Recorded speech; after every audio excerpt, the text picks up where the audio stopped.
আজকের গল্প মেঘ মোল্লার। কাহিনী বিভূতিভূষণ বন্দ্যোপাধ্যায়। গল্প পাঠে এবং সমগ্র পরিচালনায় আমি শুভাশিস। বিশেষ সহায়তায় দেবযানী। পোস্টার এবং সাউন্ড এফেক্ট শুভ। গল্প মেঘ মোল্লার।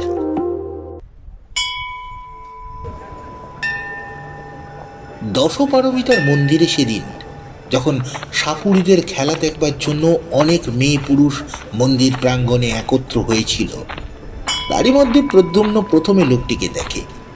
সেদিন ছিল জ্যৈষ্ঠ মাসের সংক্রান্তি। চারপাশের গ্রাম থেকে মেয়েরা এসেছিল দশপারমিতার পূজা দিতে। সেই উপলক্ষে অনেক সাপুড়ে গায়ক বাজিকর মন্দিরে একত্র হয়েছিল। অনেক মালাকার নানা রকমের সুন্দর সুন্দর ফুলের গয়না গড়ে মেয়েদের কাছে বেচবার জন্য এনেছিল। একজন শ্রেষ্ঠী মগধ থেকে দামি রেশমি শাড়ি এনেছিল বেচবার জন্য। তারই দোকানে ছিল সেদিন মেয়েদের খুব ভিড়। প্রদ্যুম্ন শুনেছিল জ্যৈষ্ঠ সংক্রান্তির উৎসব উপলক্ষে পারমিতার মন্দিরে একজন বিখ্যাত গায়ক এবং বীণ বাজিয়ে আসবেন। সে মন্দিরে গিয়েছিল তারই সন্ধানে। সমস্ত দিন ধরে খুঁজেও কিন্তু প্রদ্যুম্ন তাকে ভিড়ের মধ্যে থেকে বার করতে পারেনি। সন্ধ্যার কিছু পূর্বে মন্দিরের উঠোনে একজন সাপুড়ে অদ্ভুত অদ্ভুত সাপের খেলা দেখাতে আরম্ভ করলেন এবং তারই চারিধারে অনেকগুলো কৌতুকপ্রিয়া মেয়ে জমে গেল। ক্রমেই সেখানে খুব ভিড় হয়ে উঠল। প্রদ্যুম্নও সেখানে দাঁড়িয়ে গেল বটে, কিন্তু তার মন সাপ খেলার দিকে আদেও ছিল না। সে ভিড়ের মধ্যে প্রত্যেক পুরুষ মানুষকে মনোযোগের সঙ্গে লক্ষ্য করছিল। যদি তার চেহারা আর হাবভাবে বীণ বাজিয়ে ধরা পড়ে। অনেকক্ষণ দেখবার পর তার চোখে পড়ল একজন প্রৌঢ় ভিড়ের মধ্যে তারই দিকে চেয়ে দাঁড়িয়ে আছে। তার পরনে অতি মলিন এবং জীর্ণ পরিচ্ছদ। কি জানি কেন প্রদ্যুম্নের মনে হলো এই সেই গায়ক। প্রদ্যুম্ন লোক ঠেলে তার কাছে যাবার উদ্যোগ করতেই তিনি হাত উঁচু করে প্রদ্যুম্নকে ভিড়ের বাইরে যেতে ইঙ্গিত করলেন। বাইরে এসে প্রৌঢ়তাকে জিজ্ঞাসা করলেন, আমি অবন্তীর গায়ে সুরদাস, তুমি আমাকে খুঁজছিলে না? প্রদ্যুম্ন একটু আশ্চর্য হলো। তার মনের কথা উনি জানলেন কি করে? প্রদ্যুম্ন সসম্ভ্রমে জানালেন, হ্যাঁ, সে তাকেই খুঁজছিল বটে। প্রৌঢ় বললেন, তুমি আমার অপরিচিত নও। তোমার পিতার সঙ্গে একসময় আমার যথেষ্ট বন্ধুত্ব ছিল। আমি কাশি গেলেই তোমার পিতার সঙ্গে দেখা না করে আসতাম না। তোমাকে ছেলেবেলায় দেখেছি। তোমার বয়স তখন খুব কম। আপনি এখানে এসে কোথায় আছেন? নদীর ধারে একটা ভাঙা মন্দির আছে, জানো? হ্যাঁ, জানি। ওখানে একজন সন্ন্যাসী পূর্বে থাকতেন না? তিনি এখনো ওখানেই আছেন। তুমি যে কোনো একদিন গিয়ে ওখানে আমার সঙ্গে দেখা করো। তুমি এখানেই কোথায় থাকো? এখানকার বিহারে পড়ি, 3 বছর আছি। আপনি মন্দিরে কতদিন থাকবেন? সে তোমাকে বলবো, তুমি এর মধ্যে একদিন যেও। প্রদ্যুম্ন প্রণাম করে বিদায় নিল। সন্ধ্যা তখনও হয়নি। মন্দিরটা যে ছোট ছোট পাহাড়ের ওপর ছিল, তারই দুপাশে ঢালু রাস্তা বেয়ে মেয়েরা উৎসব থেকে বাড়ি ফিরছিল। প্রদ্যুম্নের চোখ যেন কার সন্ধানে একবার মেয়েদের ভিড়ের দিকে ইতস্তত ধাবিত হলো। পরেই সে আবার তাদের পিছনে ফেলে দ্রুত পদে নামতে লাগলো। আচার্য শীলব্রত অত্যন্ত কড়া মেজাজের মানুষ। একেই তিনি প্রদ্যুম্নের মধ্যে অন্যান্য ছাত্রদের থেকে বেশি চঞ্চলতা আর কৌতুকপ্রিয়তা লক্ষ্য করে তাকে একটু বেশি শাসনের মধ্যে রাখতে চেষ্টা করেন। তার ওপর সে রাত করে বিহারে ফিরলে কি আর রক্ষা হবে? বাঁক ফিরতেই বাঁ পাশের পাহাড়ের আড়ালটা সরে গেল। সেখানে সেদিকটা ছিল খোলা। প্রদ্যুম্ন দেখলে দূরে নদীর ধারে মন্দিরটা চূড়া দেখা যাচ্ছে। চূড়া মাথার ওপরে ছায়াচ্ছন্ন আকাশ বেয়ে ঝাপসা ঝাপসা পাখির দল ডানা মেলে বাসায় ফিরছে। আর একটু দূরে একখানা সাদা মেঘের প্রান্ত পশ্চিম দিকের পড়ন্ত রোদে সিঁদুরের মতো রাঙা হয়ে আসছিল। চারদিকে তার শীতজ্জ্বল মেঘের কাঁচুলি হালকা করে টানা। হঠাৎ পেছন থেকে প্রদ্যুম্নের কাপড় ধরে কে যেন ঈষৎ টানলে। প্রদ্যুম্ন পিছন ফিরে চাইতেই যে কাপড় ধরে টেনেছিল তার চোখে কৌতুকের বিদ্যুৎ খেলে গেল। সে কিশোরী, তার দোলন চাপা রং, ছিপছিপে দেহটি বেড়ে নীল শাড়িতে ঘুরিয়ে ঘুরিয়ে পড়া, নতুন কেনা একছড়া ফুলের মালা তার কোপাটিতে জড়ানো। প্রদ্যুম্ন বিস্ময়ের সুরে বলে উঠল, কখন তুমি এসছিলে সুনন্দা? আমি তোমাকে এত খুঁজলাম, কই দেখতে পেলাম না তো। প্রথমটায় কিশোরীর মুখ লজ্জায় লাল হয়ে উঠল, তারপরে সে একটু অভিমানের সুরে বললে, আমাকে খুঁজতেই যেন এসেছিলে আর কি। যত রাজ্যের সাপুড়ে আর বাজিকরদের মুখের দিকে চেয়ে চেয়ে ঘুরছিলে, যত রাজ্যের সাপুড়ে আর বাজিকরদের মুখের দিকে চেয়ে চেয়ে ঘুরছিলে, সে আর আমি দেখিনি। সত্যি বলছি সুনন্দা, আমি তোমাকেই খুঁজেছি, নামবার সময় খুঁজেছি, এর আগেও খুঁজেছি। তুমি কাদের সঙ্গে এলে? এমন সময় দেখা গেল একদল মেয়ে পাহাড়ের ওপর দিয়ে সেই পথেই নেমে আসছে। সুনন্দার সেই দিকে চোখ পড়তেই সে তক্ষুনি প্রদ্যুম্নকে পিছনে ফেলে দিয়ে দ্রুত পদে নামতে লাগলো। পিছনেই একদল অপরিচিতা মেয়ে। এই অবস্থায় আর সুনন্দার অনুসরণ করা সঙ্গত হবে না ভেবে সে প্রথমটা খানিকক্ষণ চুপ করে দাঁড়িয়ে রইল। তারপর হতাশ মেশানো ক্রোধে ঘাড় উঁচু করে সদর্পে লাফিয়ে লাফিয়ে পথ চলতে লাগলো। সন্ধ্যার ঈষৎ অন্ধকার কখন মিলিয়ে গেছে, অন্ধকারটা তরল থেকে তরলতর হতে হতে হঠাৎ কখন জ্যোৎস্নায় পরিণত হয়েছে। অন্যমনস্ক প্রদ্যুম্ন তা মোটেও লক্ষ্য করেনি। যখন তার চমক ভাঙল, তখন পূর্ণিমার শুভ্রোজ্জ্বল জ্যোৎস্না পথ ঘাট ধুইয়ে দিচ্ছিল। দূর মাঠের গাছপালা জ্যোৎস্নায় ঝাপসা দেখাচ্ছিল। পড়াশোনা তার হয় কি করে? আচার্য পূর্ণবর্ধন ত্রিপিটকের পাঠ পুণ্যায়ত্ত দেখে তাকে ভৎসনা করলেই বা কি করা যাবে? এরকম রাত্রে কি যুগ যুগের বিরোহীগণের মন বেদনা তার প্রাণের মধ্যে জমে ওঠে। তার অবাধ্য মন যে এইসব পরিপূর্ণ জ্যোৎস্না রাতে মহাকক্ষী বিহারের পাষাণ অলিন্দে মানুষ সুন্দরীদের পিছনে পিছনে ঘুরে বেড়ায়, এর জন্য সেই কি দায়ী? দশপারমিতার মন্দিরে সন্ধ্যা আরতির ঘণ্টার ধ্বনি তখনও মিলিয়ে যায়নি। দূরে নদীর বাঁকের ভাঙা মন্দিরে কি নালু জ্বলে উঠল। উৎসব প্রত্যায়িত নরনারীর দল জ্যোৎস্না ভরা মাঠের মধ্যে ক্রমে বহু দূরে অদৃশ্য হয়ে গেল। প্রদ্যুম্নের গতি দ্রুত হলো। পথের পাশে একটা গাছ, গাছের নিকট যেতেই প্রদ্যুম্নের মনে হলো গাছের আড়ালে কেউ যেন দাঁড়িয়ে আছে। আর একটু গাছের পাশে এগিয়ে যেতেই তার অত্যন্ত পরিচিত কণ্ঠের হালকা মিষ্টি হাসির ঢেউয়ে সে থমকে দাঁড়িয়ে গেল। দেখলে গাছতলায় সুনন্দা দাঁড়িয়ে আছে। গাছের পাতার ফাঁক দিয়ে চিকচিকে জ্যোৎস্না আলো পড়ে তার সর্বাঙ্গে আলো আধারের জাল বুনেছে। প্রদ্যুম্ন চাইতেই সুনন্দা ঘাড় দুলে বলে উঠল, আর একটু হলেই বেশ হতো, গাছের তলা দিয়ে চলে যেতে, অথচ আমায় দেখতে পেতে না। সুনন্দাকে দেখে প্রদ্যুম্নর মনে ভারী খুশি হলো। মুখে বললে, না, তা দেখবো কেন? ভারী ব্যাপারটা হয়েছে গাছতলায় লুকিয়ে। আর না দেখলেই, আর না দেখতে পেলেই বা কি? আমি তোমার ওপর ভারী রাগ করেছি সুনন্দা, সত্যি বলছি।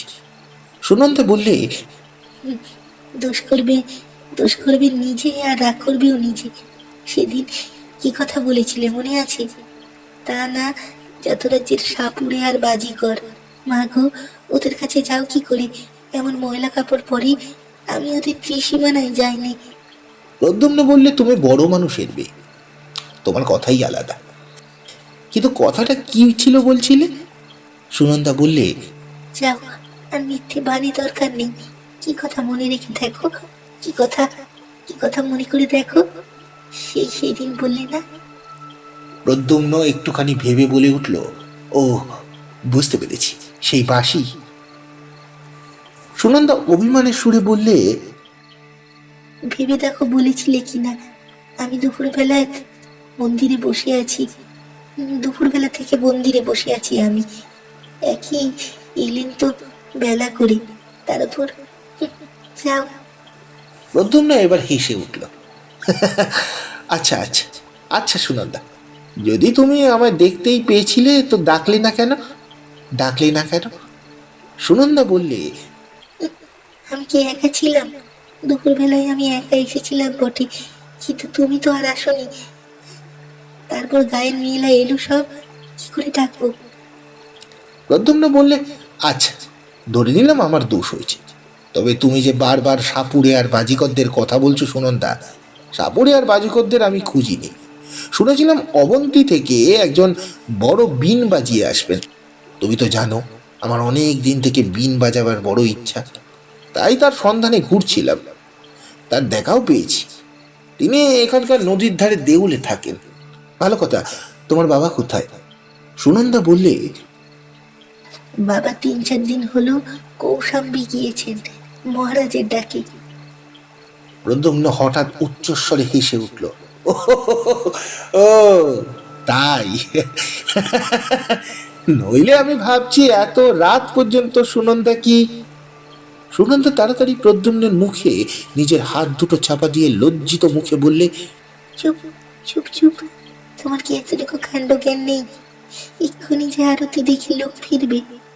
প্রদ্যুম্ন হাসি থামিয়ে বললে, এবার কিন্তু তোমার বাবা এলে বলে দেব নিশ্চয়ই। সুনন্দা রাগের সুরে বললে, দিও দিও বলে, আমি অমনি মন্দিরে আরতি পর্যন্ত থাকি, তিনি জানেন। প্রদ্যুম্ন সুনন্দার সুগঠিত পুষ্ট পেলবের দক্ষিণ বাহুটি নিজের হাতের মধ্যে বেষ্টন করে নিলে। তারপর বললে, আচ্ছা থাক, বলে দেবো না। চলো সুনন্দা, তোমায় বাসি শোনায়। আমার সঙ্গেই আছে, সত্যি বলছি। তোমার শোনাবার জন্যই এনেছিলাম। তবে ওকে খুঁজছিলাম, বিনটা ভালো করে শিখবো বলে। নদীর ধারে এসে কিন্তু প্রদ্যুম্ন বড় নিরুৎসাহ হয়ে পড়ল। সে বাঁশি বাজালো বটে, কিন্তু সে যেন ভাষা ভাষা, সুরের সঙ্গে তাতে কোনো প্রাণের যোগ রইল না। তারা দুজনে নির্জনে আরো কতবার বসেছে। প্রদ্যুম্নের বাঁশি শুনতে সুনন্দা ভালোবাসত বলে প্রদ্যুম্ন যখনই বিহার থেকে বাইরে আসতো বাঁশিটি সঙ্গে আনত। প্রদ্যুম্নের বাঁশির অলস স্বপ্নময় সুরের মধ্যে কতদিন উভয়ের অজ্ঞাতে রোদ ভরা মধ্যাহ্ন গিয়ে সন্ধ্যার অন্ধকার নেমে এসেছে, কিন্তু দুজনে এক হলে প্রদ্যুম্নের এইরকম নিরুৎসাহ ভাবত সুনন্দা আর কখনো লক্ষ্য করেনি। কি জানি কেন প্রদ্যুম্নের বারবার মনে আসছিল সেই জীর্ণ পরিচ্ছদ পরা অদ্ভুত দর্শন গায়ক সুরদাসের কথা। তার বিহারের কলাবিট ভিক্ষু বসু মিত্রের আঁকা জড়া চিত্রের মতো লোকটা যেমন কুশ্রী লোল চর্ম শ্রীন পরিহিত, শীর্ণ দর্শন। পুরাতন পুঁথির ভূজ্যপত্রের মতো ওর পরিচ্ছদের কেমন যেন একটা অপ্রীতিকর মেটে লাল রং। তার পরদিন সকালে প্রদ্যুম্ন নদীর ধারে ভাঙা মন্দিরে গেল। সেটার দেবমূর্তি বহুদিন অন্তর্হিত, সমস্ত গায়ে বড় বড় ফাটল, সাপ খোপের বাসা। দীর্ঘদিন নিকটবর্তী গ্রামবাসীদের সেই দিকে বড় কেউ আসত না। একজন আজীবক সন্ন্যাসী আজ প্রায় 7-8 মাস হলো সেখানে বাস করছেন। তার 2-4 অনুগত ভক্ত মাঝে মাঝে আসতো যেত বলে মন্দিরের পথ আজকাল অপেক্ষাকৃত ভালো। অর্ধ অন্ধকার মন্দিরের মধ্যে প্রদ্যুম্নর সঙ্গে সুরদাসের সাক্ষাৎ হলো। সুরদাস প্রদ্যুম্নকে দেখে খুব আনন্দ প্রকাশ করলেন। তারপর বললেন, চলো চলো বাইরে বসি, এখানে বড় অন্ধকার। বাইরে গিয়ে সুরদাস আলোতে প্রদ্যুম্নের মুখ ভালো করে দেখলেন। তারপর যেন আপন মনে বলতে লাগলেন, হবে, তোমার দ্বারাই হবে, আমি তো জানতাম তোমার দ্বারা হবে। প্রদ্যুম্ন সুরদাসের মূর্তি দেখে দূর থেকে যে স্বাচ্ছন্দ্য অনুভব করেছিল, তার নিকটে এসে কিন্তু প্রদ্যুম্নের সে ভাব কেটে গেল। সে লক্ষ্য করলে সুরদাসের মুখশ্রী একটু কুদর্শন হলেও প্রতিভা ব্যঞ্জক। সুরদাস বললে, আমি ভাবছিলাম তুমি আজ আসবে। হ্যাঁ, তোমার পিতা তো একজন প্রসিদ্ধ গায়ক ছিলেন, তুমি কিছু নিজে শিখেছ?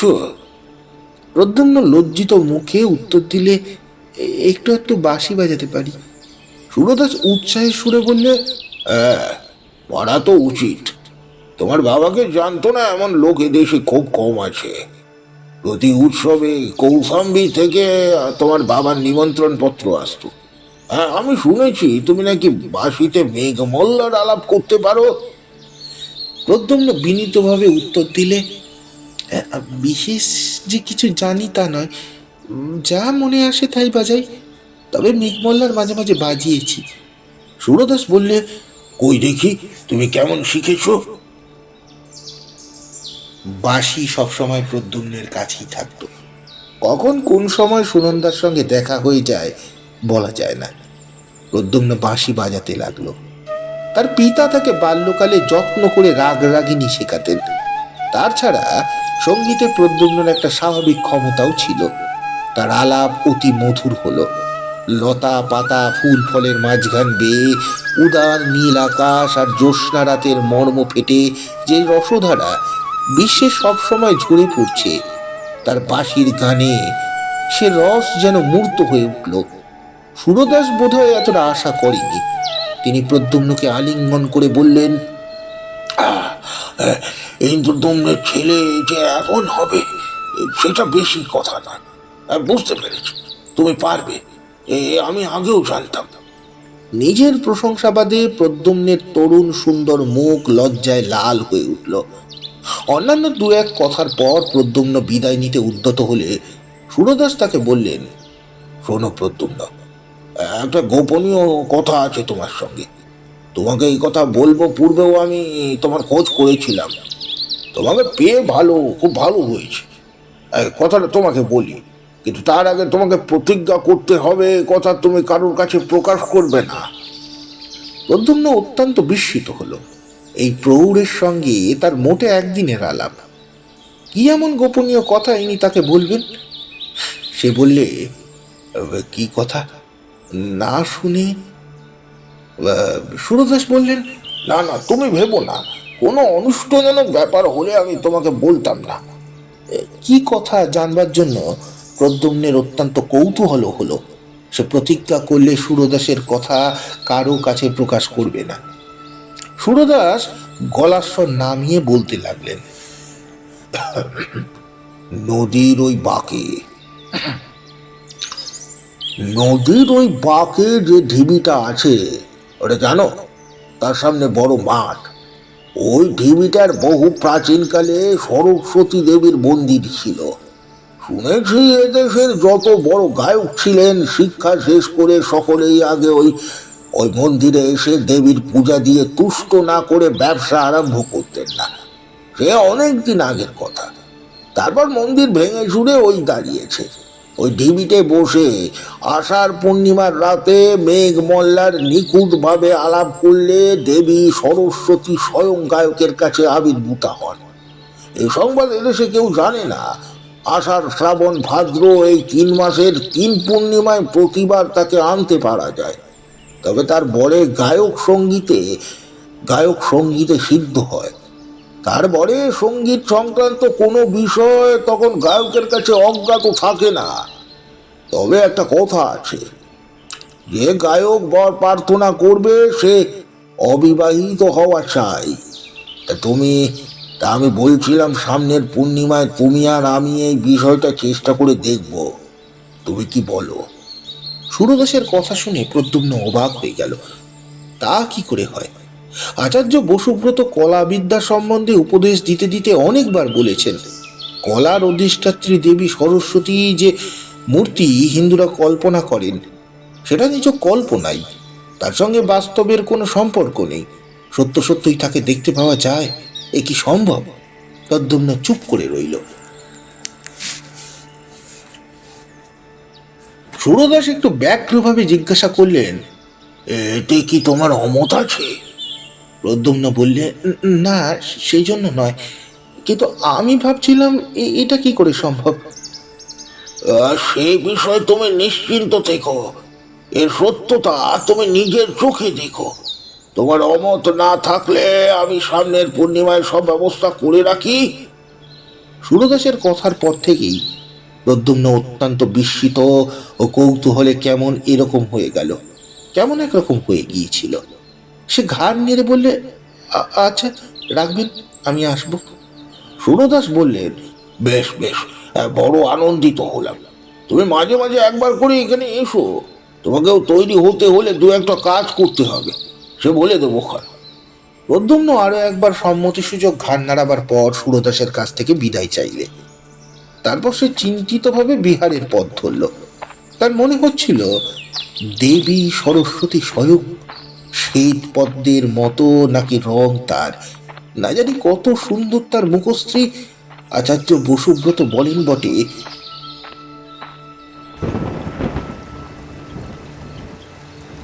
ভদ্রাবতী নদীর ধারে শাল পিয়াল তমাল বনের সেবার ঘন ঘোর বর্ষা নামল। সারা আকাশ জুড়ে কোন বিরোহিণী পুরু সুন্দরীর অযত্ন বিন্যস্ত মেঘ বরণ চুলের রাশ এলিয়ে দেওয়া প্রাবিট রজনীর ঘনান্ধকার প্রায় প্রিয়হীন প্রাণের নিবিড় নির্জনতা, দূর বনের ঝোড়ো হাওয়ায় তার আকুল দীর্ঘশ্বাস, তারই প্রতীক্ষা শ্রান্ত আঁখি দুটোর অশ্রুভারে ঝড় অবিশ্রান্ত বাড়ি বর্ষণ, মেঘ মেধুর আকাশের বুকে বিদ্যুৎ চমক, তার হতাশ প্রাণে ক্ষণিক আশার মেঘদূত। আষাঢ়ী পূর্ণিমার রাতে প্রদ্যুম্ন সুরদাসের সঙ্গে নদীর ঘাটে গেল। তারা যখন সেখানে পৌঁছালো তখন মেঘ নেমে সমস্ত আকাশ ছেয়ে ফেলেছে, চারিদিকে তরল অন্ধকারে সস্পষ্ট দেখাচ্ছে। প্রদ্যুম্ন সুরদাসের কথা মতো নদী থেকে স্নান করে বস্ত্র পরিবর্তন করলে। সঙ্গীর ক্রিয়াকলাপে প্রদ্যুম্ন বুঝতে পারলে তিনি একজন তান্ত্রিক।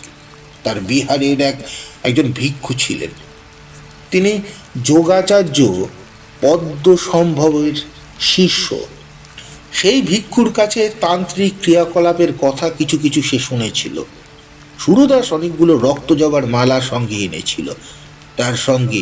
তার মধ্যে কতকগুলো নিজে পড়লেন, কতকগুলো প্রদ্যুম্নকে পড়তে বললেন।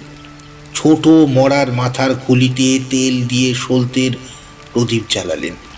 তার পূজার আয়োজনের সাহায্য করতে করতে প্রদ্যুম্ন হাঁপিয়ে পড়ল।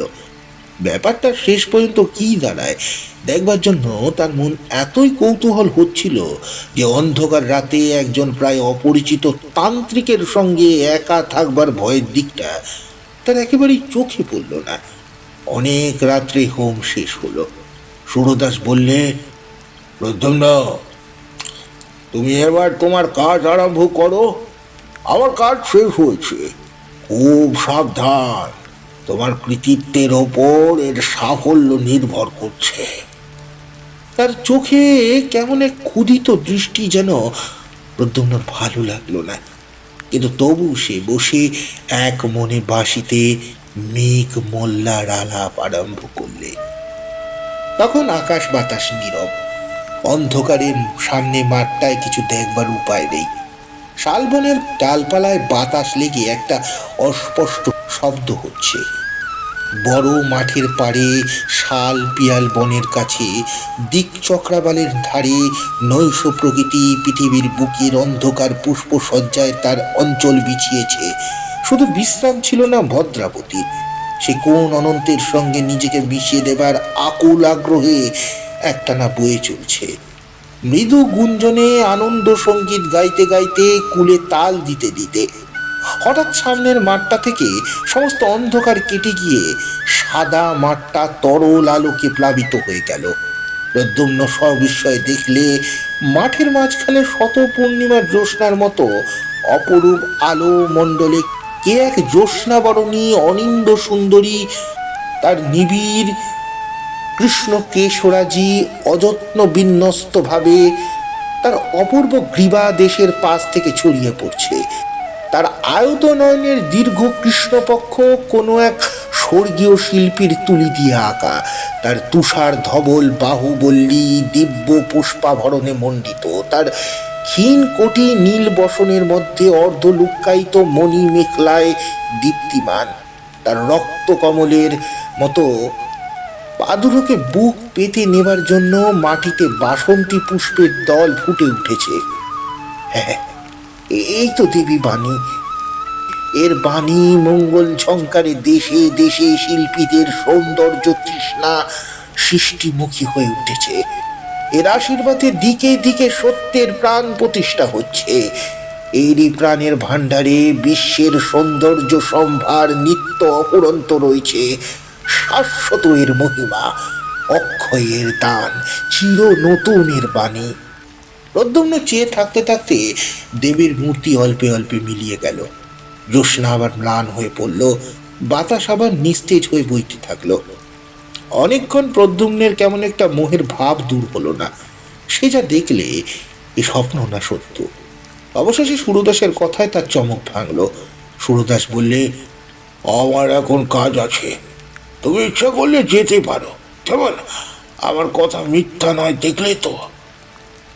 সুরদাসের কথা কেমন অসংলগ্ন বোধ হলো। তার মুখের দিকে চেয়ে প্রদ্যুম্ন দেখলে তার চোখ দুটো যেন অর্ধ অন্ধকারের মধ্যেও জল জল করছে।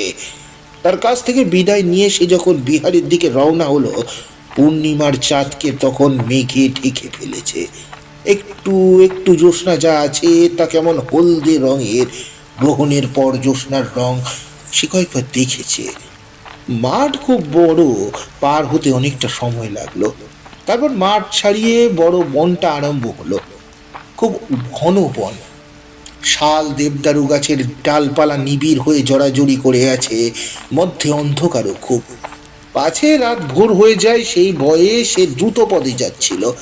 যেতে যেতে তার চোখে পড়ল বনের মধ্যেই একটি স্থান দিয়ে যেন খানিকটা আলো বেরোচ্ছে। প্রথমে যেতে তার চোখে পড়ল বনের মধ্যে এক স্থান দিয়ে যেন খানিকটা আলো বেরোচ্ছে।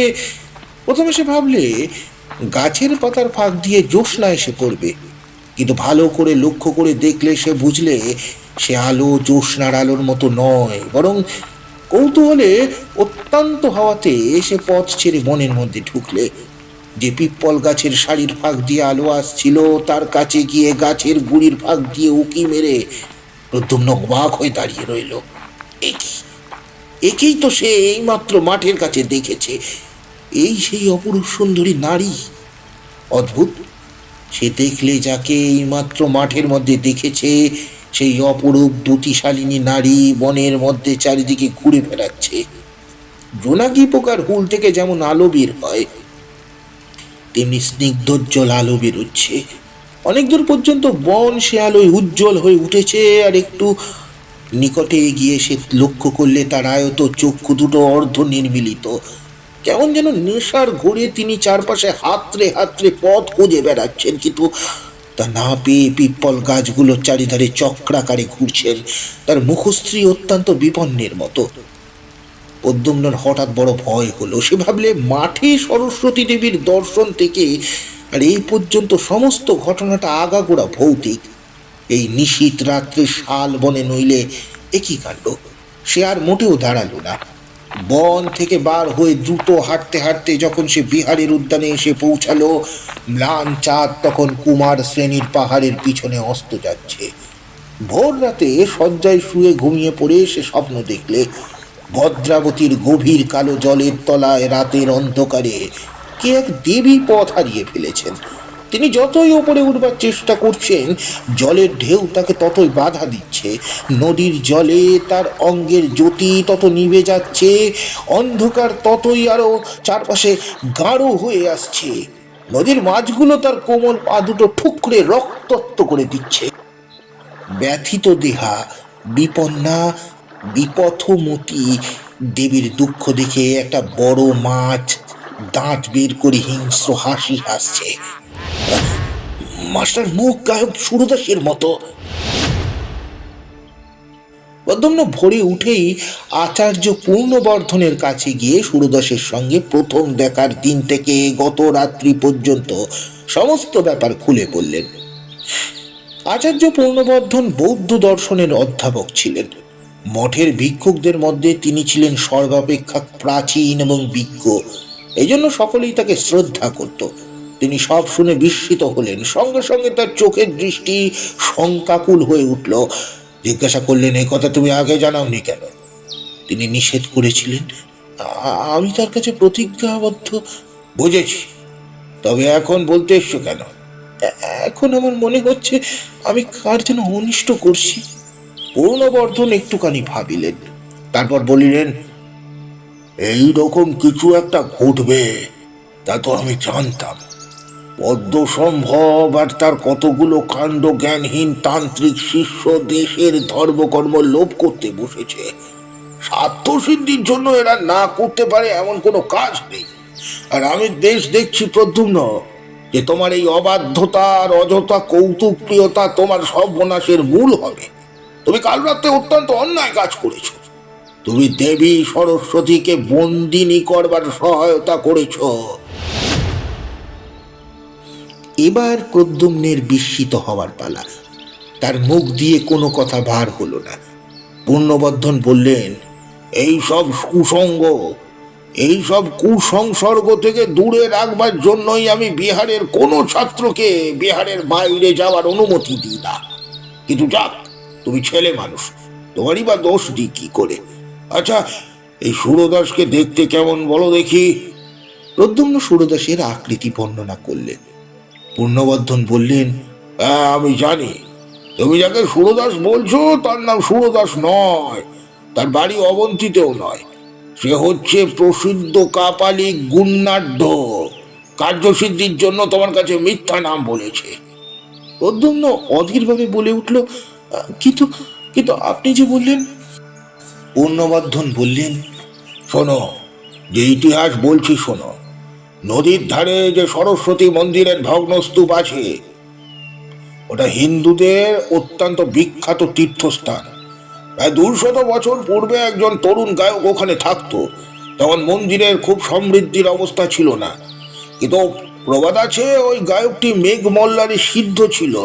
আষাঢ়ী পূর্ণিমার রাতে তার আলাপে মুগ্ধ হয়ে দেবী সরস্বতী স্বয়ং তার কাছে আবির্ভূতা হতেন। সেই থেকে মন্দির এক প্রসিদ্ধ তীর্থস্থান হয়ে ওঠে।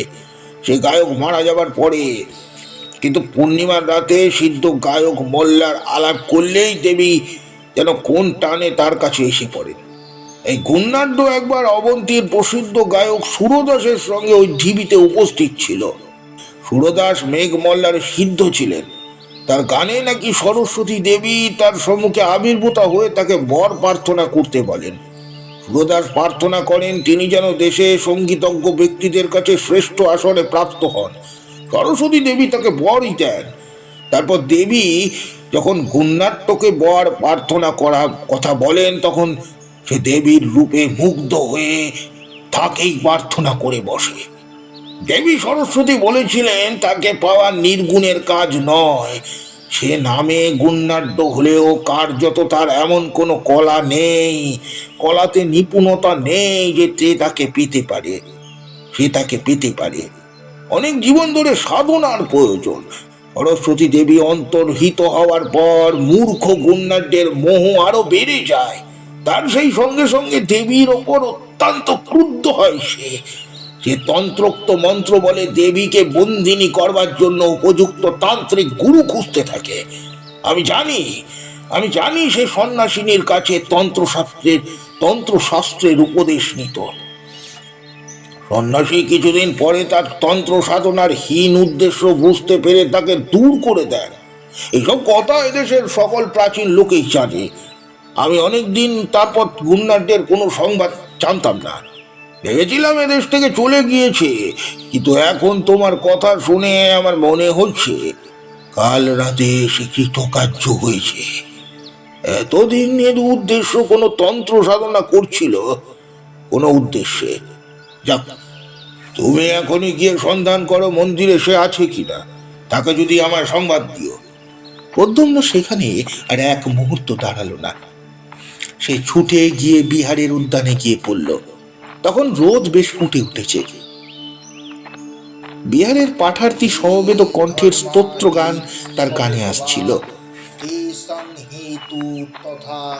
যেতে যেতে সে দেখলে উদ্যানের এক প্রান্তে একটা বড় আম গাছের ছায়ায় চিত্রকর ভিক্ষু বসুব্রত হরিণ চর্মের আসনে বসে বোধহয় কি আঁকছেন, কিন্তু তার মুখে অতৃপ্তি এবং অসাফল্যের একটা চিহ্ন আঁকা। প্রদ্যুম্ন যা ভেবেছিল তাই হলো। মন্দিরে গিয়ে সে দেখলো সেখানে কেউ নেই। গুণনাঢ্য তো নেই, সেই আজীবক সন্ন্যাসী পর্যন্ত নেই। দু একটা জবাকু পানের জট, আগুন জ্বালাবার জন্য সংগৃহীত কিছু শুকনো কাঠ মন্দিরের মধ্যে এদিক ওদিক ছড়ানো পড়ে আছে। সেই দিন গভীর রাত্রে প্রদ্যুম্ন কাউকে কিছু না বলে চুপি চুপি বিহার ত্যাগ করল। তারপর 1 বৎসর কেটে গেছে। বিহার পরিত্যাগ করবার পর প্রদ্যুম্ন একবার কেবল সুনন্দার সঙ্গে সাক্ষাৎ করে বলেছিল, সে বিশেষ কোনো কাজে বিদেশ যাচ্ছে, শীঘ্রই ফিরে আসবে। এই 1 বছর সে কাঞ্চি, উত্তরে কৌশল, মগধের সমস্ত শান খুঁজেছে, কোথাও গুন্নাড্ডের সন্ধান পায়নি। তবে বেড়াতে বেড়াতে কতকগুলো কৌতূহলজনক কথা তার কানে গিয়েছে। মগধের প্রসিদ্ধ ভাস্কর মিহির গুপ্ত রাজার আদেশ মতো ভগবান তথাগতের মূর্তি তৈরি করতে আদিষ্ট হয়েছিলেন। 1 বছর পরিশ্রম করে তিনি যে মূর্তি গড়ে তুলেছেন, তার মুখশ্রী এমন রূঢ় ও ভাববিহীন হয়েছে যে তা বুদ্ধের মূর্তি কি মগধের দুর্দান্ত দস্যু দমনকরের মূর্তি, তা দেশের লোক বুঝে ঠিক করতে পারছে না। তক্ষশিলার বিখ্যাত দার্শনিক পণ্ডিত যমুনাচার্য মীমাংসা দর্শনের ভাষ্য প্রণয়ন করতে নিযুক্ত ছিলেন। হঠাৎ তার নাকি এমন দুর্দশা ঘটেছে, তিনি তার সূত্রের অর্থ করে উঠতে না পেরে আবার বৈদিক ব্যাকরণের সুবন্ত প্রকরণ থেকে পড়তে আরম্ভ করছেন। মহাকুঠি বিহারের চিত্রবিদ্যা শিক্ষক ভিক্ষু বসুব্রত বুদ্ধ ও সুজাতা নামক তার চিত্রখানা বৎসরবধি চেষ্টা করেও মনের মতো এঁকে উঠতে না পেরে বিরক্ত হয়ে এদিকে ওদিকে একবারে ছেড়ে দিয়ে সম্প্রতি নাকি শাকুন শাস্ত্রের চর্চায় অত্যন্ত উৎসাহ দেখাচ্ছেন। একদিন প্রদ্যুম্ন সন্ধান পেলে উরুবিল্ল গ্রামের কাছে একটি নির্জন স্থানে একজন গো চিকিৎসক এসে বাস করছেন। তার চেহারার বর্ণনার সঙ্গে সুরদাসের আকৃতির অনেকটা মিল হলো। তখনই সে গ্রামে গিয়ে অনেককে জিজ্ঞাসা করলে, কিন্তু গো চিকিৎসকের সন্ধান কেউ করতে পারল না। সেদিন ঘুরতে ঘুরতে অবসন্ন অবস্থায় উরুবিল্ল গ্রামের প্রান্তে একটা বড় বট গাছের ছায়া সে বসেছে। সন্ধ্যা তখনও নামেনি। ঝিরঝিরে বাতাসে গাছের পাতাগুলো নাচছে। পাশে মাঠে পাকা শস্যের শীষগুলো সোনার মতো চিকচিক করছে।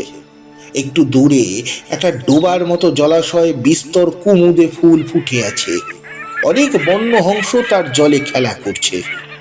সামনে একটু দূরে একটা ছোট পাহাড়, পাহাড়ের গায়ে একটা ঝর্ণা। পাহাড়ের নিচে এক জায়গায় ঝর্ণার জল খানিকটা আটকে গিয়ে ওই ডোবার মতো জলাশয়টা তৈরি করেছে। প্রদ্যুম্নর হঠাৎ চোখ পড়ল পাহাড়ের গা বেয়ে ধাপে ধাপে ঘটকক্ষে এক স্ত্রীলোক নেমে আসছেন। দেখে তার মনে কেমন সন্দেহ হওয়াতে সে এগিয়ে গেল। ডোবার একদিকে উঁচু পাড়ে গিয়ে দেখেই তার মাথাটা ঘুরে উঠল। এই তো তিনি ভদ্রাবতীর তীরে শালবনে তো পথ হারিয়ে ঘুরছিলেন। মাঠের মধ্যে জ্যোৎস্না রাতে একেই তো সে দেখেছিল। তবে তবে তার অঙ্গের সে জ্যোতির এক কণা নেই। পরনে অতি মলিন এক বস্ত্র, কিন্তু সেই চোখ, সেই সুন্দর গঠন। দাঁড়িয়ে দাঁড়িয়ে দেখে তার আর সন্দেহ রইল না যে এই তিনি। তার মনের মধ্যে গোলমাল বেঁধে গেল। সে উত্তেজনার মাথায় বিহার ছেড়ে সুরদাসের খোঁজ করে বেড়াচ্ছিল বটে, কিন্তু দেখা পেলে কি করবে তা তো সে ভাবেনি। কাজেই সে একরকম লুকিয়ে সেখান থেকে চলে এলো। রোজ রোজ সন্ধ্যায় প্রদ্যুম্ন এসে বট গাছ তলায় বসে। রোজ সন্ধ্যার আগে দেবী পাহাড়ের গায়ের পথ বেয়ে নেমে আসেন। আবার সন্ধ্যার সময় ঘটকক্ষে ধাপে ধাপে উঠে চলে যান। সে রোজ বসে দেখে। এইরকম কিছুদিন কেটে গেল। একদিন প্রদ্যুম্ন মাঠের গাছতলায় চুপ করে বসে আছে। এই সময় দেবী জলাশয়ে নামলেন। সেও কি ভেবে ডোবার একপাশে পাড়ের দিকে দাঁড়ালো। দেখলে দেবী ঘট নামিয়ে রেখে কুমুদ ফুল সংগ্রহে বড় ব্যস্ত। একটা বড় ফুল জলাশয়ের এপারের দিকে এগিয়ে বেশি জলে ফুটেছিল। তিনি সেটা সংগ্রহের জন্য খানিকটা বৃথা চেষ্টা করবার পর চোখ তুলে অপর পারে প্রদ্যুম্নকে দেখতে পেয়ে হঠাৎ খানিকটা অপ্রতিভের হাসি হাসলেন। তারপর হাসি মুখে তার দিকে চেয়ে বললেন, ফুলটা আমায় দেবে? যদি আপনি এক কাজ করেন। কি বলো? আমায় কিছু খেতে দেবেন? আমি সমস্ত দিন কিচ্ছু খাইনি। দেবীর মুখে ব্যথার চিহ্ন দেখা দিল। বললেন, তবে লক্ষণ, এতক্ষণ বলনি কেন? এবারে এসো, থাকবে ফুল। প্রদ্যুম্ন জলে নেমে ফুলটা সংগ্রহ করে ওপারে গেল। দেবী বললেন, তুমি মাঠের মাঝে ওই বড় বড় গাছটার তলায় রোজ বসে থাকো না? প্রদ্যুম্ন তার হাতে ফুলটা দিয়ে বললে, হ্যাঁ হ্যাঁ, আমিও দেখি আপনি সন্ধ্যার সময় রোজই জল নিয়ে আসেন। দেবী হাসি মুখে বললেন, ওই পাহাড়ের উপর আমাদের ঘর। এসো তুমি আমার সঙ্গে, তুমি খেতে দিকে। হঠাৎ দেবী কেমন এক প্রকার বিহবল চোখে চারিদিকে চাইলেন, তারপর পাহাড়ের গায়ে কাটা ধাপ বেয়ে উঠতে লাগলেন। প্রদ্যুম্ন পেছনে পেছনে চলল। পাহাড়ের ওপর গিয়ে একটু দূরে বুনো বাঁশঝাড়ের আড়ালে বেশ পরিষ্কার পরিচ্ছন্ন একটা ছোট কুটির। দেবী বন্ধ দুয়ার খুলে ঘরের মধ্যে প্রদ্যুম্নকে বললেন, এসো। প্রদ্যুম্ন দেখলে কুটিরে কেউ নেই। জিজ্ঞাসা করলে, আপনি এখানে একা থাকেন? দেবী বললে, না, এক সন্ন্যাসী আমায় এখানে সঙ্গে করে এনেছেন। তিনি তিনি কি করেন জানি না, কিন্তু মাঝে মাঝে এখান থেকে চলে যান, 5-6 দিন পরে আসেন। তুমি এখানে বসো।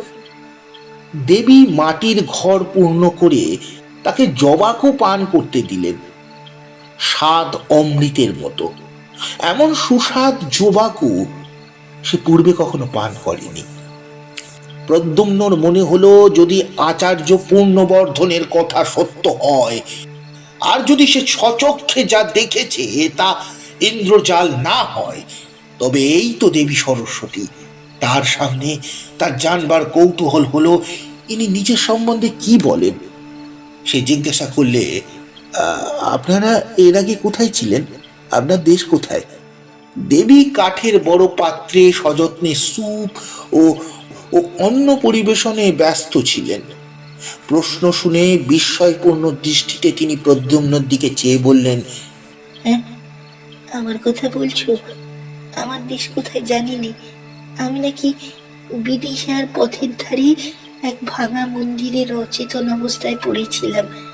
সন্ন্যাসী আমায় এখানে উঠিয়ে এনেছেন, সেই থেকে এখানেই আছি। তা তার আগে কোথায় ছিলাম তা আমার মনে পড়ে না। তিনি অন্যমনস্কভাবে বাইরের সাঝের রক্তিম আকাশে, যেখানে উড়ুবিল্ল গ্রামের প্রান্তরে বনরেখার মাথার সূর্য হেলে পড়েছেন, সেই দিকে চেয়ে রইলেন। চেয়ে চেয়ে কি মনে আনার চেষ্টা করলেন, বোধহয় মনে এলো না। হঠাৎ কি ভেবে তার পদ্মের পাপড়ির মতো চোখ দুটো বেয়ে ঝরঝর করে জল ঝরে পড়ল। তাড়াতাড়ি আঁচলে চোখ মুছে তিনি প্রদ্যুম্নর সামনে অন্নপূর্ণ কাঠের থালা রাখলেন। বললেন, খাবার জিনিস কিছুই নেই, তুমি রাতে এখানে থেকো। আমি পদ্মের বীজ শুকিয়ে রেখেছি, তাই দিয়ে রাত্রে পায়েস তৈরি করে খেতে দেব, সকালে যেও। প্রদ্যুম্নর চোখে জল আসছিল। ওগো ওগো বিশ্বের আত্মবিস্মৃতা সৌন্দর্য লক্ষ্মী, বিদিশার মহারাজের আর মহাশ্রেষ্ঠীর সমবেত রক্ত ভাণ্ডার তোমার পায়ের এক কণা ধুলোর যোগ্য নয়।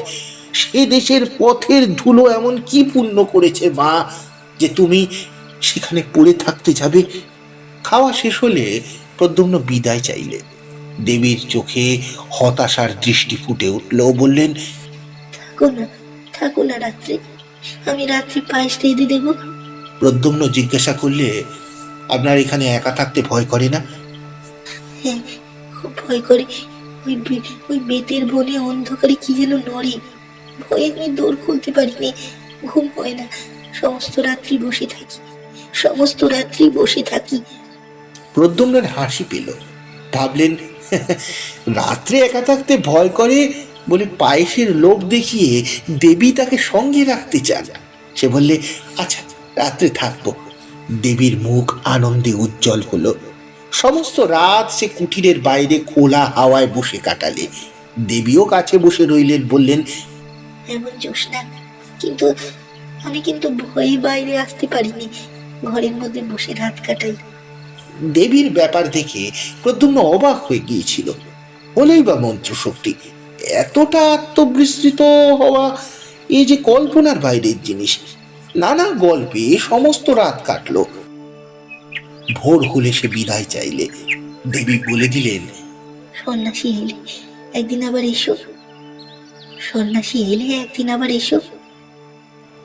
সেই দিন হতে প্রতি রাত্রে সে দেবীর অলক্ষিতে পাহাড়ের নিচে বসে কুটিরের দিকে চেয়ে পাহারা রাখত। তার তরুণ বীর হৃদয় এক ভীরু নারীকে একা বনের মধ্যে ফেলে রাখার বিরুদ্ধে বিদ্রোহ তুলেছিল। 10-15 দিন কেটে গেল।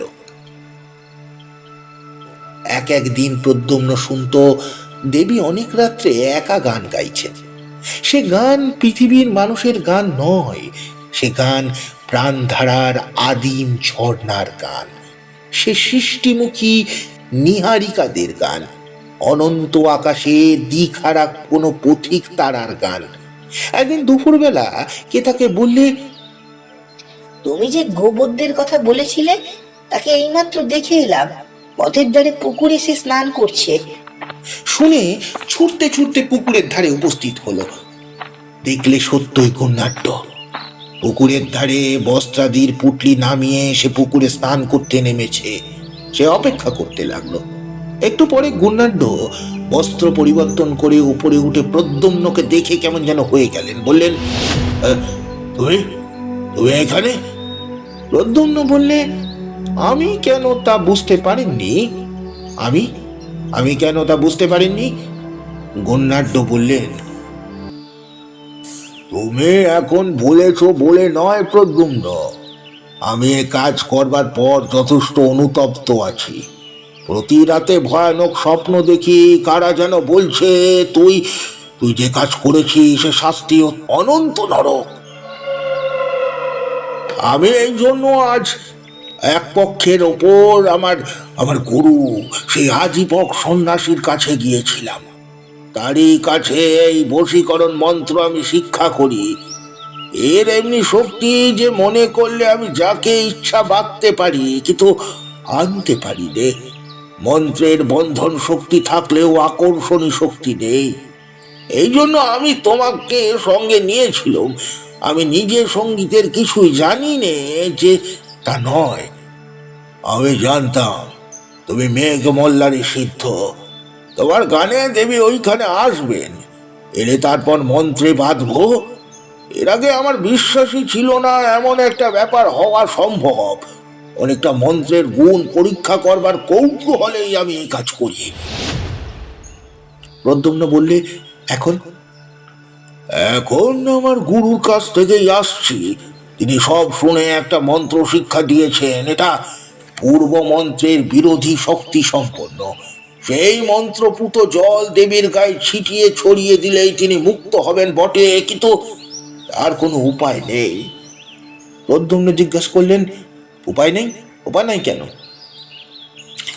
যে ছিটিয়ে দেবে সে চিরকালের জন্য পাষাণ হয়ে যাবে।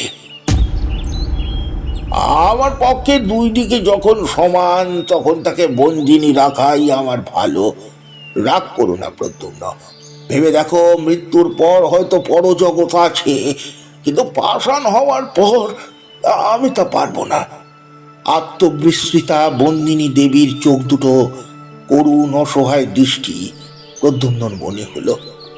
যদি তা না হয় তাহলে তাকে তো চিরতরে বন্দিনী থাকতে হবে। যুগে যুগে যে উদার উচ্চ প্রেরণা আগে সে তরুণদের নির্মল প্রাণে পৌঁছায়, আজও প্রদ্যুম্নের প্রাণের বেলায় তার ঢেউ এসে লাগলো। সে ভাবলে একটা জীবন তুচ্ছ। তার রাঙা পা দুখানিতে একটা কাঁটা ফুটলে তা তুলে দেওয়ার জন্য তার শতবার জীবন দিতে প্রস্তুত সে। হঠাৎ গুণনাট্যের দিকে চেয়ে সে বললে, চলুন, আপনার সঙ্গে যাব। আমার সেই মন্ত্রপুত জল দেবেন। গুণনাট্য বিস্ময়ে প্রদ্যুম্নের দিকে চেয়ে বললেন, হ্যাঁ, বেশ করে ভেবে দেখো, এ ছেলে খেলা নয়, এই কাজ। প্রদ্যুম্ন বললে, চলুন আপনি। তারা যখন কুটিরের নিকটবর্তী হলো তখন গুণনাট্য বললেন, প্রদ্যুম্ন, আর একবার ভালো করে ভেবে দেখো, এ কোন মিথ্যা আশায় ভুলো না। এর থেকে তোমার উদ্ধার করবার ক্ষমতা কারোর হবে না, দেবীরও না। মন্ত্র বলে তোমার প্রাণ শক্তি চিরকালের জন্য জ্বর হয়ে যাবে। বেশ বুঝে দেখো, মন্ত্র শক্তি নির্মম অমোঘ, কাউকে রেহাই দেবে না। প্রদ্যুম্ন বললে, আপনি কি ভাবেন আমি কিছু গ্রাহ্য করি? কিচ্ছু না, চলুন। কুটিরে তারা যখন এসে উপস্থিত হলো তখন রোদ বেশ পড়ে গেছে। দেবী কুটিরের বাইরে ঘাসের ওপর অন্যমনস্কভাবে চুপ করে বসেছিলেন। প্রদ্যুম্নকে আসতে দেখে তিনি অত্যন্ত আনন্দিত হলেন। হাসি মুখে বললেন, এসো, এসো, আমি তোমার কথাই ভাবি। তোমার সেদিন কিছু খেতে না দিতে পেরে আমার মন খুব খারাপ হয়েছিল। এখন তুমি এখানে কিছুদিন থাকো। তিনি দুজনকে খেতে দেওয়ার জন্য ব্যস্ত হয়ে কুটিরের মধ্যে চলে গেলেন। প্রদ্যুম্ন বললে, কই কই আমায় মন্ত্রপুত জল দিন তবে। গুণনাঢ্য বললে, হ্যাঁ সত্যই তাহলে তুমি প্রস্তুত? প্রদ্যুম্ন বললে, আর আমায় কিছু বলবেন না, জল দিন। দেবী কুটিরের মধ্যে আহারে স্নান করে দুজনকে খেতে দিলেন। আহার আদি যখন শেষ হলো তখন সন্ধ্যার আর বেশি দেরি নেই। বেতস বনে ছায়া নেমে এসছে। রাঙা সূর্য আবার উরুবিল্ল গ্রামের ওপর ঝুলে পড়েছে। গোধূলির আলোয় দেবীর মুখপদ্মে অপরূপ শ্রী ফুটে উঠল। তারপর তিনি ঘটকক্ষে প্রতিদিনের মতো নিচে ঝর্ণায় জল আনতে নেমে গেলেন। গুণনাঢ্য বললেন, আমি এখান থেকে আগে চলে যাই, তারপর তুমি ঘটপূর্ণ জল দেবীর গায়ে ছিটিয়ে দিও। তার চক্ষু অশ্রুপূর্ণ হয়ে গেল। আবেগ ভরে তিনি প্রদ্যুম্নকে আলিঙ্গন করে বললেন, আমি কাপুরুষ, আমার সে সাহস নেই, নইলে। তিনি কুটিরের মধ্যে তার দ্রব্যার্থী সংগ্রহ করে নিলেন। তারপর সরু পথ বেয়ে বেত বনের ধার দিয়ে পাহাড়ের ওপরে পাড়ে চলে গেলেন। তারই নিচে একটু দূরে মগধ থেকে বিদিশা যাওয়ার রাজবর্ত। প্রদ্যুম্ন চারিদিকে চেয়ে বসে বসে ভাবলে, এই নীল আকাশের তলে 20 বৎসর আগে সে মায়ের কোলে জন্মেছিল। তার সে মা বারাণসীতে তাদের গৃহটিতে বসে বাতায়ন পথে সন্ধ্যার আকাশের দিকে চেয়ে হয়তো প্রবাসী পুত্রের কথাই ভাবছেন। মায়ের মুখখানি একবারটি শেষবারের মতো দেখতে তার প্রাণ আকুল হয়ে উঠল। ওই পূর্ব আকাশের নবমীর চাঁদ কেমন উজ্জ্বল হয়েছে। মগধ যাবার রাজপথে গাছের সারি মাথায় একটা তারা ফুটে উঠল। বেত বনের বেত ডাঁটাগুলো তরল অন্ধকারে আরো ভালো করে দেখা যায় না। প্রদ্যুম্ন চোখ হঠাৎ অশ্রুপূর্ণ হয়ে উঠল। সেই সময় সে দেখলে দেবী জল নিয়ে পাহাড়ের গা বেয়ে উঠে আসছেন। মন্ত্রপুত জল ঘট সে মাটিতে নামিয়ে রেখেছিল। দেবীকে আসতে দেখে সে হাতে তুলে নিলে। দেবী কুটিরের সামনে এলেন। তার হাতে অনেকগুলো আধ ফোটা কুমুদ ফুল। প্রদ্যুম্নকে তিনি জিজ্ঞাসা করলেন, সন্ন্যাসী কোথায়? প্রদ্যুম্ন বললে, তিনি আবার কোথাও চলে গেলেন, আজ আর আসবেন না। তারপর তিনি গিয়ে দেবীর পায়ের ধুলো নিয়ে তাকে প্রণাম করে বললে, মা মা না জেনে তোমার ওপর অত্যন্ত অন্যায় আমি করেছিলাম। আজ তারই শাস্তি আমায় নিতে হবে। কিন্তু আমি তার জন্য এতটুকু দুঃখিত নই। যতক্ষণ জ্ঞান লুপ্ত না হয়ে যায় ততক্ষণে এই ভেবে আমার সুখ যে বিশ্বের সৌন্দর্য লক্ষ্মীকে অন্যায় বাঁধন থেকে মুক্ত করবার অধিকার আমি পেয়েছি। দেবী বিস্মিত দৃষ্টিতে প্রদ্যুম্নের দিকে চেয়ে রইলেন। প্রদ্যুম্ন বললে, শুনুন, আপনি বেশ করে মনে করুন দেখি, আপনি কোথা থেকে এসেছিলেন? দেবী বললেন, কেন, আমি তো বিদিশার পথের ধারে। প্রদ্যুম্ন এক অঞ্জলি জল তার সর্বাগ্যে ছিটিয়ে দিলে। সদ্য নিদ্রাকৃতার মতো দেবী চমকে উঠলেন। প্রদ্যুম্ন দৃঢ় হস্তে আরেক অঞ্জলি জল দেবীর সর্বাঙ্গে ছড়িয়ে দিলে। নিমেষের জন্য তার চোখের সামনে বাতাসে এক অপূর্ব সৌন্দর্যের স্নিগ্ধ প্রসন্ন হিল্লোল বয়ে গেল। তার সারা দেহ মন আনন্দে শিউরে উঠল। সঙ্গে সঙ্গে তার মনে হলো বারাণসীতে তার গৃহে সন্ধ্যার আকাশে বন্ধ আঁখি বাতায়ন বর্তিনী তার মা।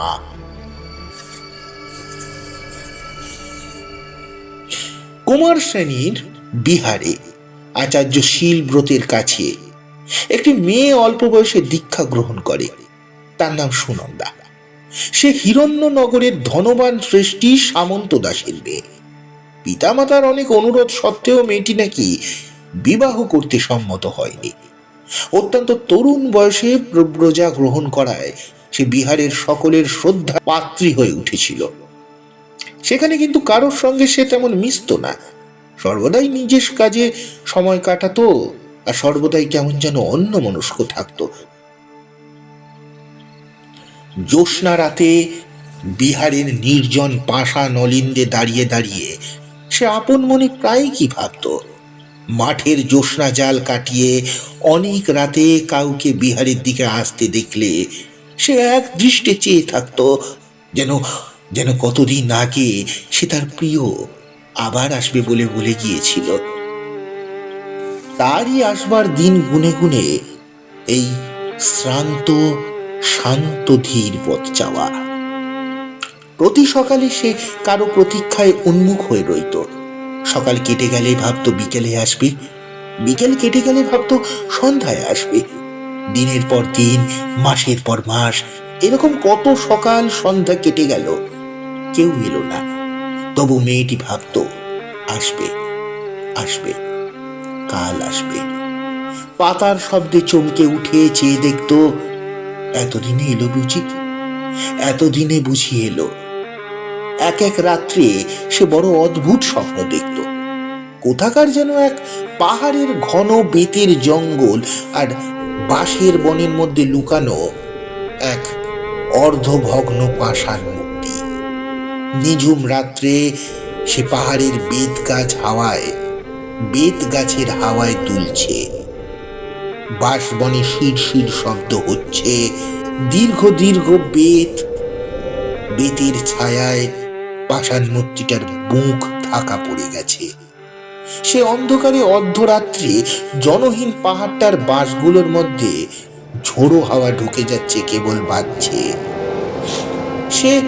সেই অন্ধকার অর্ধরাত্রে জনহীন পাহাড়টার বাঁশগুলোর মধ্যে ঝোড়ো হাওয়া ঢুকে কেবল বাজছে মেঘ মোল্লার।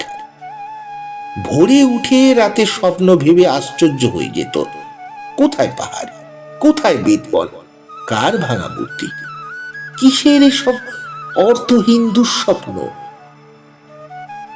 সমাপ্ত। গল্পটি আপনাদের কেমন লাগলো অবশ্যই জানাবেন। গল্পটি ভালো লাগলে লাইক, কমেন্ট, সাবস্ক্রাইব ও শেয়ার করে আমাদের সাপোর্ট করতে ভুলবেন না। নমস্কার।